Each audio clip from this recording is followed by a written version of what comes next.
Pawan Kalyan frustration పీక్స్లోకి వెళ్ళింది అనేది నిన్న సభ చూస్తే అర్థమైంది. ఈరోజు పవన్ కళ్యాణ్ తెలుసుకోవాల్సింది ఆవేశంగా ఊగితేనో గట్టిగా అరిసి మాట్లాడితే ఓట్లు పడతాయంటే ఆర్ నారాయణమూర్తి గారు ఎప్పుడో ప్రధానమంత్రి అయి ఉండేవారు.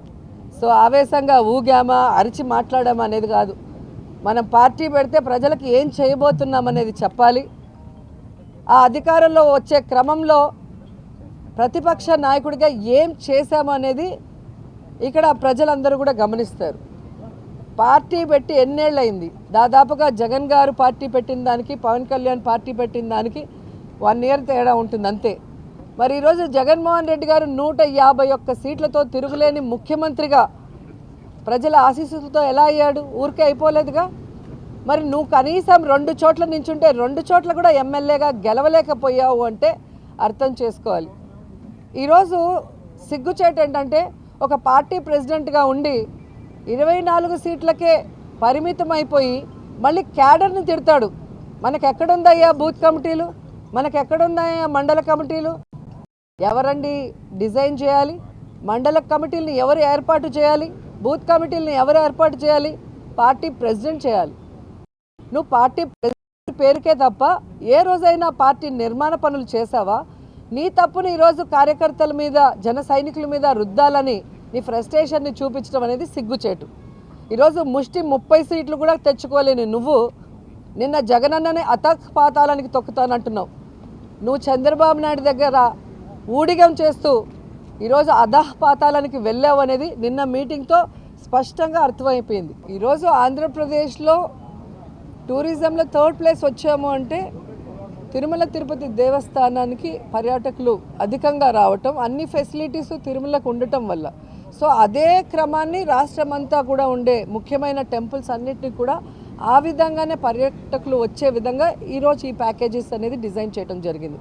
అంతకుముందు ఆ సీజన్లో అంటే కార్తీక మాసం వచ్చినప్పుడు పంచారామాలు కానీ అలా ఏ మాసంలో ఆ మాసం సంబంధించిన టెంపుల్స్ని చేస్తూ వచ్చాం.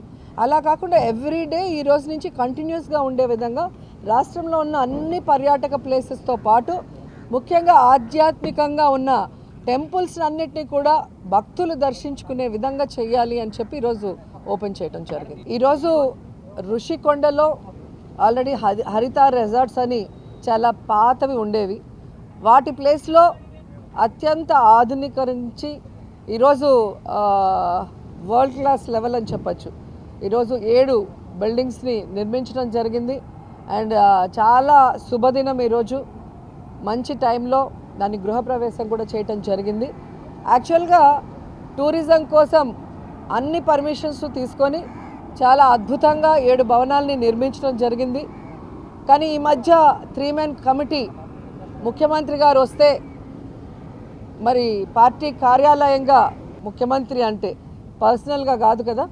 సో ముఖ్యమంత్రి గారు ఎక్కడుంటే బాగుంటుంది, ఎక్కడి నుంచి పరిపాలిస్తే బాగుంటుంది అన్న క్రమంలో 3-man కమిటీ వైజాగ్లో ఉన్న అన్ని ప్రదేశాలని కూడా సందర్శించారు. దాంట్లో ఇక్కడ ఉంటే బాగుంటుంది అని సో ఇప్పుడు జగన్మోహన్ రెడ్డి గారు డెసిషన్ తీసుకోవాలి, అక్కడి నుంచి పరిపాలించాలా లేదా వేరే ప్లేస్ నుంచి అని. జగన్మోహన్ రెడ్డి గారు అది డిసైడ్ చేస్తే ఇక్కడి నుంచి చేస్తే బాగుంటుంది అని